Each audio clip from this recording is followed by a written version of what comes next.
Pavel साहब की speech की दो लाइनें, डाउ जोन्स बढ़ा 1000 पॉइंट, इथेरियम बढ़ा 15%, पर वो लाइनें क्या थी आप खुद सुनिए। Nonetheless, with policy in restrictive territory, the baseline outlook and the shifting balance of risks may warrant adjusting our policy stance. सबसे पहले मैं आपको एक्सप्लेन करने की कोशिश करता हूं कि पावेल साहब ने क्या हिंट किया और उसका एक्चुअल इंटरप्रिटेशन होता क्या है। देखिए, पावेल साहब की स्पीच के कुछ इंपॉर्टेंट पॉइंटर्स थे। सबसे पहले उन्होंने कहा है कि जो यूएस का जॉब का मार्केट है वो वीक हो रहा है। ये जॉब के मार्केट वीक होने की वजह से जो मॉनेटरी स्टैंस होता है, पॉलिसी का स्टैंस होता है, उसको सपोर्ट करने के लिए यूज किया जाएगा एम्प्लॉयमेंट को और ग्रोथ को। अब अगर हमें एम्प्लॉयमेंट को, ग्रोथ को और इजी मनी फ्लो को इंक्रीज करना है तो उसके लिए इंटरेस्ट रेट को रिड्यूस करना होता है।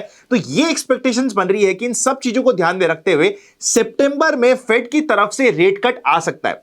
अब ये रेट कट का क्या एक्चुअल यूज होता है और कैसे ये इकोनॉमी को बूस्ट करता है, आप समझिए। देखिए, अभी सपोज करते हैं किसी इकोनॉमी में 4% की इंटरेस्ट रेट चल रही है। ये मैं एग्जांपल की बात कर रहा हूं, कोई रियल एग्जांपल नहीं है, बट आपको एक्सप्लेन करने के लिए। अब अगर ये 4% से रिड्यूस होकर 3.5% रह जाता है और आधा % का रेट कट हो जाता है, मतलब इंटरेस्ट रेट मार्केट में रिड्यूस हो गई। इंटरेस्ट रेट रिड्यूस होने की वजह से क्या होगा, जिस आदमियों को सबसे पहले लोन चाहिए वो बोलेगा यार चल अब इंटरेस्ट रेट रिड्यूस हो गई है, मैं लोन ले लेता हूं। लोन लेने की वजह से सबसे पहले तो लोन का सर्कुलेशन बढ़ता है, आदमियों के पास पैसा आता है। जब वो पैसा आता है यूजुअली वो कहीं कंज्यूम करता है। कंज्यूम करने की वजह से पूरी साइकिल चलनी स्टार्ट होती है। वो कंज्यूम क्या करेगा, किसी कंपनी के प्रोडक्ट बाय करेगा। सपोज करते हैं मैंने लोन लिया और लोन पे गाड़ी उठा ली बिकॉज इंटरेस्ट रेट रिड्यूस हो गई थी। अब गाड़ी किसकी उठाई, मैंने किसी कंपनी की उठाई। अब कंपनी की डिमांड बढ़ रही। अब अगर कंपनी की डिमांड बढ़ रही तो कंपनी बोलेगी मुझे अब और एम्प्लॉइज चाहिए क्योंकि डिमांड बढ़ रही है, लोग चीजें ज्यादा परचेस कर रहे हैं, मेरे को ज्यादा मैन्युफैक्चर करना है, ज्यादा प्रोड्यूस करना है, लाओ मैं एम्प्लॉयमेंट बढ़ाता हूं। तो इस तरीके से इजी मनी फ्लो यहां पे होना स्टार्ट हो जाता है। अगर यूएस मार्केट में इंटरेस्ट रेट रिड्यूस होगी तो एक्सपेक्टेशंस है कि इंडियन मार्केट में भी फाइनल रेट कट हमें आने वाले 45 डेज में मिल सकता है, जिसकी वजह से एक्सपेक्टेशंस है कि मंडे को इंडियन मार्केट भी इस न्यूज को सेलिब्रेट करेगा। अभी मैं आपको चार्ट पे ले जाऊं, उससे पहले कुछ और इंपॉर्टेंट डेटा बता देता हूं। जो मॉर्गेज का स्प्रेड चल रहा है यूएस में वो आज के दिन 3.6% का चल रहा है। पिछले 10 साल के एवरेज की बात करें तो उस एवरेज से ये यूजुअली 1.6% 2% तक हायर है। यूजुअली ये स्प्रेड चलता है 1.6% का, अभी 2% हायर चल रहा है 3.6% पे। जब इंटरेस्ट रेट रिड्यूस होगी तो मॉर्गेज का जो स्प्रेड है, मतलब जो गवर्नमेंट की इंटरेस्ट रेट है वर्सेस जो मॉर्गेज पे लोन पे दिया जा रहा है पैसा, उसके बीच में जो एडिशनल 2% का स्प्रेड चल रहा है, ये एक्सपेक्टेशंस है कि ये स्प्रेड भी रिड्यूस होगा, इंटरेस्ट रेट भी रिड्यूस होगा, तो कंप्लीट इकोनॉमी में बूस्ट मिलेगा बिकॉज हाउसिंग की डिमांड यहां पे बढ़ने की बात एक्सपेक्ट करी जा रही है। आई होप आप धीरे धीरे इंटरप्रिटेशन समझ रहे हो और समझने की कोशिश कर रहे हो मैं यहां पे क्या बात कर रहा हूं। ये थोड़ा इकोनॉमिक्स का कंसेप्ट है, तो हो सकता है आपको इसको समझने के लिए इस वीडियो को वापस देखना पड़े। देख लीजिएगा, स्लोली देखिएगा। यूजुअली आप में से कुछ लोग 1.5x या फिर 2x पे वीडियो देखते हैं, ये क्योंकि इकोनॉमिक्स था। आई वुड सजेस्ट कि इसको आप 1x पे देखे होंगे या देख लेंगे तो बेटर होगा। तो ये सारा सामंजस्य आज के दिन बैठा हुआ है, जिसकी वजह से डाउ जोन्स ने कल के दिन सेलिब्रेट किया। आप कितना सेलिब्रेट किया आप ये चेकआउट करिए। अगर आपने हमारा वीडियो भी देखा हो ना तो इंडियन मार्केट का, तो मैंने आपको कहा था फ्राइडे को सेकंड डे और मंडे को 2.5 दिन का फंडा लगने की वजह से बाउंस बैक की एक्सपेक्टेशन है। अभी मैं इंडियन चार्ट भी दिखाऊंगा और इस बाउंस बैक का सबसे इंपॉर्टेंट कारण होगा यूएस मार्केट। अभी आप चेकआउट करिएगा यूएस मार्केट में हुआ क्या है। डाउ जोन्स के आप चेकआउट करोगे, फ्रेश ब्रेकआउट ये यहां पे दे चुका है।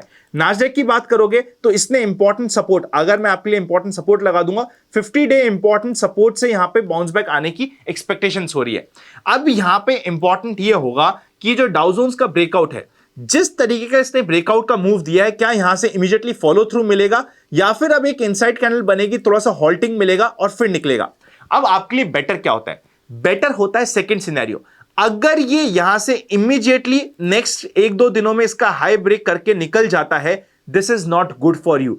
इसीलिए गुड नहीं होगा क्योंकि फिर ये ऊपर सस्टेन नहीं करेगा। आप अगर चार्ट पे जाके देखोगे तो बहुत ज्यादा गैप हो जाएगा 10 डे मूविंग एवरेज और जहां पे प्राइस मूव कर रहा है उसमें, तो आपका ये ऊपर वाला गैप सस्टेन नहीं होगा। इसकी जगह पे अगर ये थोड़ा सा यहां पे होल्ड करता है इंटरनेशनल मार्केट, उसके ऊपर इंडियन मार्केट काफी कुछ डिपेंड करने वाला है। इवन सिर्फ इंडियन मार्केट नहीं, अगर आप क्रिप्टो भी चेकआउट करोगे ना, ये आप इथेरियम का चार्ट देखिएगा, एनालिसिस हम इथेरियम का भी कर लेते हैं।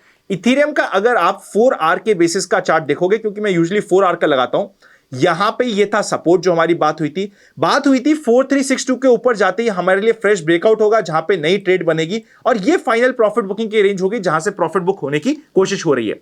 बाय द वे, अगर आप क्रिप्टो में काम करना चाहते हैं तो डेल्टा एक्सचेंज इंडिया को डिस्क्रिप्शन में जाके चेकआउट कर सकते हैं, लिंक अकाउंट खोल सकते हैं, स्टडी कर सकते हैं। डिस्क्रिप्शन में आपको लिंक मिल जाएगा, नीचे फॉर्म भी मिल जाएगा हमारी प्राइवेट कम्युनिटी का पार्ट बनने के लिए, जहां पे मैं ये इंपॉर्टेंट सपोर्ट एरिया और ये सारी चीजें शेयर करता हूं।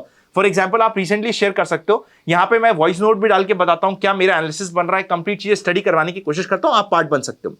अब यहां पे इथेरियम का क्या बन रहा है, देखिए इथेरियम में जिस तरीके का ये मूव आया है, यहां से इमीडिएटली अगर ये निकलता है तो I would personally like to be extra cautious on quantity. देखिए अब अगर ये सेकेंड टाइम में 4800 के लेवल को क्रॉस करता है तो ऑब्वियसली मुझे लॉन्ग तो करना पड़ेगा, क्योंकि मार्केट का मोमेंटम लॉन्ग का है, इसको मुझे यहां पे लॉन्ग तो करना पड़ेगा, पर मेरा स्टॉप लॉस यहां पे 100 पॉइंट से ऊपर का नहीं होगा। छोटा सा स्टॉप लॉस देते इसके ऊपर जाने के बाद मैं लॉन्ग करूंगा, वरना मैं रैंडमली लॉन्ग नहीं करूंगा। इस इनसाइड कैंडल को 4 आवर पे कंप्लीट होने का वेट करूंगा, फिर इनसाइड कैंडल के ब्रेकआउट या फिर ब्रेकडाउन पे मुझे इमीडिएटली यहां पे ट्रेड मिल सकती है। इनसाइड कैंडल के ऊपर हमारा डिटेल वीडियो भी आ चुका है काफी, उसका लिंक मैं आपके लिए ऊपर आई बटन में लगा दूंगा, आप चेकआउट कर सकते हो। इन दी सेम वे बिटकॉइन की बात करेंगे तो परफेक्ट सपोर्ट से बाउंस बैक, परफेक्ट रेजिस्टेंस से रेजिस्टेंस फेस कर रहा है। अब यहां पे इंपॉर्टेंट सपोर्ट रहेगा 1,14,000 का, जब तक इसके ऊपर है हम लोग पॉजिटिव माइंडसेट से काम करने की कोशिश करेंगे। इन दी सेम वे अब इंडियन मार्केट की बात करते हैं। अब आप इंडियन मार्केट को डेली चार्ट पे देखिएगा, जो हमारा डिस्कशन हुआ था उसको भी देखिएगा। हमारा लास्ट वीक का वीडियो था, आई थिंक थर्सडे को बनाया था, चेकआउट करिएगा। वहां पे हमारी बात हुई थी भैया ये फर्स्ट डे, ये सेकेंड डे, 2.5 दिन का फंडा लग जाएगा मंडे को। अब मंडे को कभी क्या ओपनिंग से ऊपर हो जाए या नीचे के ऊपर है, वो मार्केट के ऊपर होता है, पर ये परफेक्ट 2.5 दिन का फंडा 50 डे मूविंग एवरेज से लग रहा है। अब हमारे लिए इंपॉर्टेंट होगा, जैसा कि हमने लास्ट टाइम भी बात करी थी, जब तक ये गैप सस्टेन हो रहा है 24,850 के ऊपर मार्केट सस्टेन हो रहा है, माइंडसेट पॉजिटिव रहेगा। पर एक बार ये ब्रेक होता है तो आप ये मान सकते हो कंफर्टेबली कि ये पूरा का पूरा गैप को रिफिल किया जाएगा और इसके नीचे जाते ही हमारे लिए शॉर्ट की ट्रेड भी इनिशिएट हो जाएगी। पर अभी फॉर द टाइमिंग ये इंपॉर्टेंट सपोर्ट पे है, तो बाउंस बैक को यहां पे स्टडी कर लिया जाएगा। और जो ये मार्केट बीच बीच में सस्टेन कर रहा है, बाउंस बैक आ रहा है, इससे सबसे इंपॉर्टेंट फायदा आपको मिलने वाला है वो होगा आईपीओ मार्केट में। लास्ट वीक हमारे सामने बहुत सारे आईपीओस थे, अब उनकी लिस्टिंग थोड़ी सी बेटर होने की एक्सपेक्टेशंस लग जाएगी। अगर आपको लास्ट वीक के किसी आईपीओ में अलॉटमेंट मिला है तो कमेंट कर दीजिएगा। एक काफी इंपॉर्टेंट पॉडकास्ट था जो हमने दीपक भैया के साथ किया था, यहां पे उसका लिंक है, उसको चेकआउट कर लीजिए। डेल्टा एक्सचेंज इंडिया को लिंक चेकआउट करने के लिए डिस्क्रिप्शन में, म्यूचुअल फंड का लिंक डिस्क्रिप्शन में, सारे इंपॉर्टेंट लिंक डिस्क्रिप्शन में मिल जाएगा। अब जो ये पावेल साहब की न्यूज आई है, इसका इंपैक्ट कितने दिन तक चलेगा वो इंपॉर्टेंट होगा। आई फील इसका इंपैक्ट इंडियन मार्केट पे डिपेंड करेगा यूएस मार्केट के ऊपर।